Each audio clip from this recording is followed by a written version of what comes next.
My name's Rachel, and I'm 28 years old. I never thought a single dinner with my family would change the way I saw everything: my work, my worth, even my mother. It was supposed to be a harmless Tuesday evening, but I became the night the lens through which I viewed my entire life shifted irrevocably. It started, as usual, with a comparison.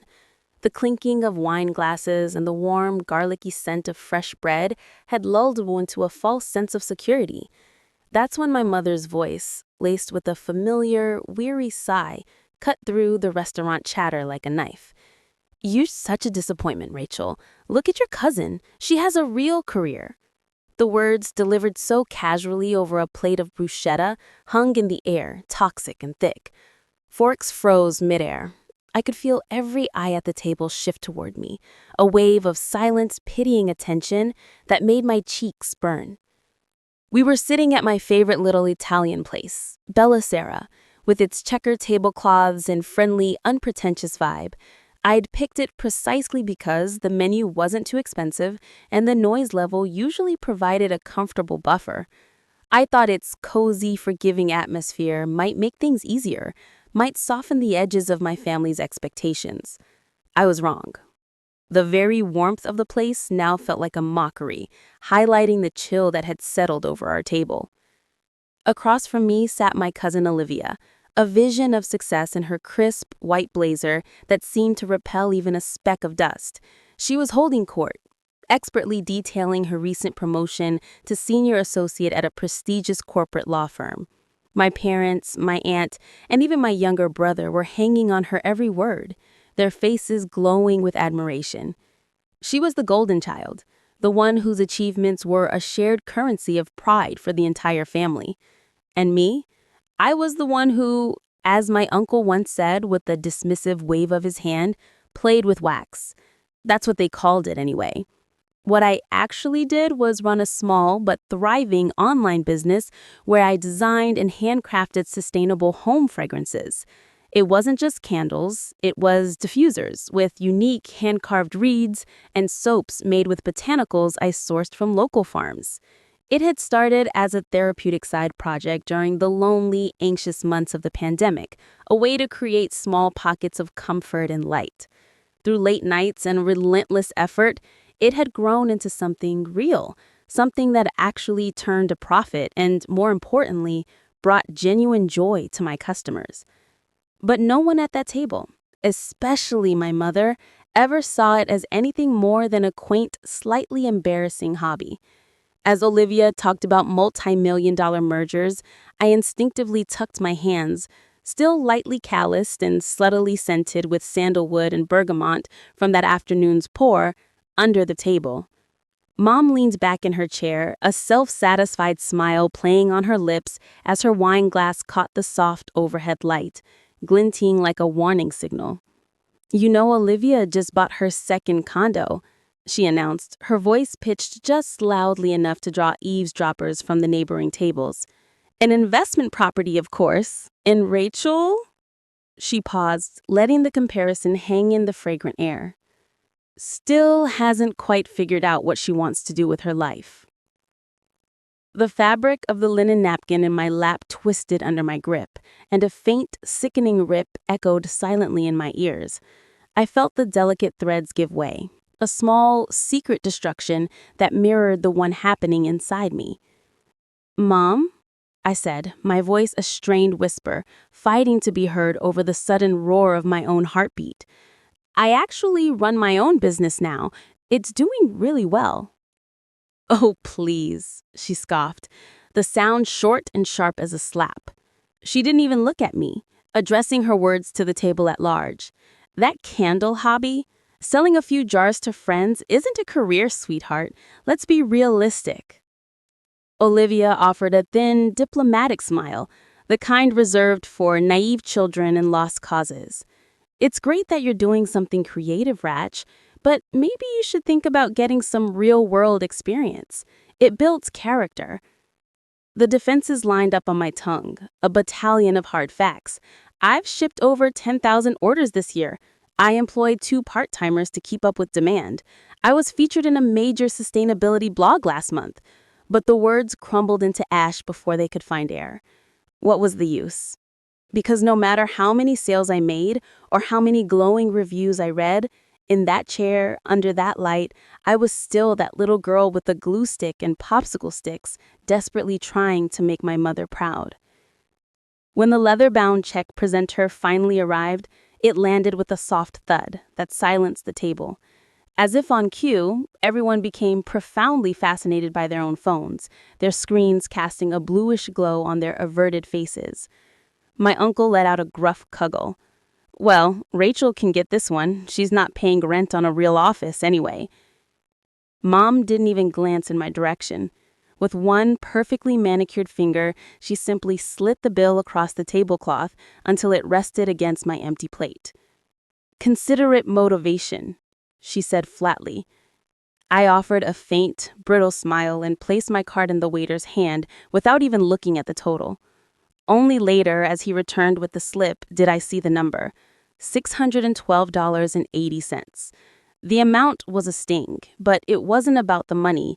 It was about the message, a final, expensive punctuation to the evening's narrative of my inadequacy.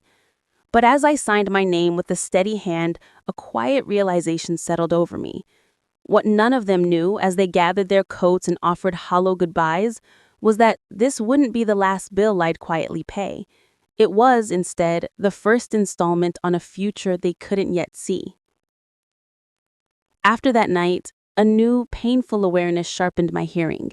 I started noticing how often my own name, Rachel, was used as the family's favorite cautionary tale, a shorthand for potential squandered. At birthday parties and over holiday phone calls, the phrases were always the same, delivered with a sympathetic shake of the head. "She's still figuring things out," my aunt would murmur. "She just doesn't have that killer instinct, that direction," my uncle would agree. And the one that cut the deepest from a well-meaning cousin: "She's so artistically talented. It's such a shame she never really applied herself." I had become the before picture in their minds, a permanent work in progress. Meanwhile, the requests from Mom began. Small and seemingly innocent at first. A phone call would always start with the usual pleasantries before the pivot. "Could you be a dear and help me with the electricity bill this month?" she'd ask, her voice tinged with a carefully crafted weariness. "It's just a bit higher than I budgeted for. I'll pay you back when I can." Of course, she never did. I told myself it didn't bother me. I wanted to help. She'd been financially adrift since Dad passed, and I had the money coming in. A quiet but powerful river of income they all chose to ignore. My business had truly taken off online. Steady orders, customers from Tokyo to Toronto, and collaborations with eco-conscious home brands. I was quietly earning more than Olivia ever did in her corner office, but no one in my family cared about that because my success didn't come with a business card or a power suit. The little favors grew. I even covered Mom's mortgage a few times when she'd sigh heavily about falling behind and the stress of it all. She never asked directly, she just laid out the problem like a trap, and I, the dutiful daughter, always walked right into it, offering the solution that spared her the discomfort of a direct request. But then, one humid afternoon, I overheard something that shattered the fragile peace I had built. I'd stopped by her house unannounced to drop off a bag of groceries, thinking it would be a nice surprise. The back door was open, and her voice, warm with confidential concern, drifted through the screen. She was in the backyard with our neighbor, Mrs. Daly. "It's been so hard, truly," Mom was saying, her tone laced with martyrdom. "You know, with Rachel's little candle business, well, it's not really panning out. She's not making any proper money. I've been helping her as much as I can, just to keep her afloat. A mother worries, you know?" I froze in the doorway, the weight of the grocery bag suddenly immense in my arms. The cold carton of milk pressed against my chest. The words echoed, cruel and absurd. Helping me? For a year, my automatic payments had kept her afloat, a silent secret I wore like a shield. To hear her claim the opposite broke something open inside me. When she called weeks later, her voice sweetly asking for $2,000 for a leaking roof, I knew it was time. I invited the whole family to the grand opening of my new office, a converted warehouse bearing my brand, Amber and Ash Studio, in bold gold letters. "Is this where you work?" Mom asked, confused. "I own it," I replied. After they'd settled, I spoke.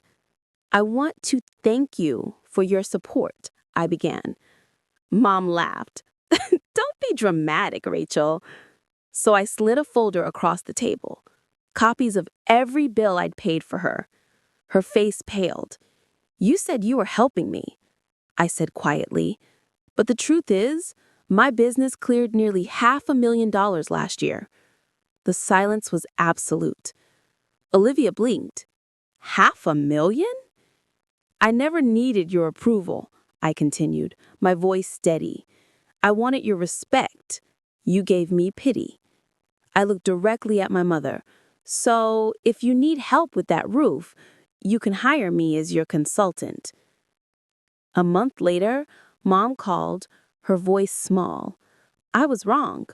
I was just scared you'd fail like I did." "I know, but you can't keep someone small to soothe your own regrets." That was a year ago.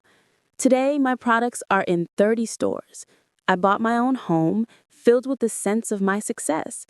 At family gatherings, Mom now brags about me. Olivia even left her law firm to start her own business, inspired by my journey. You don't owe anyone proof of your worth.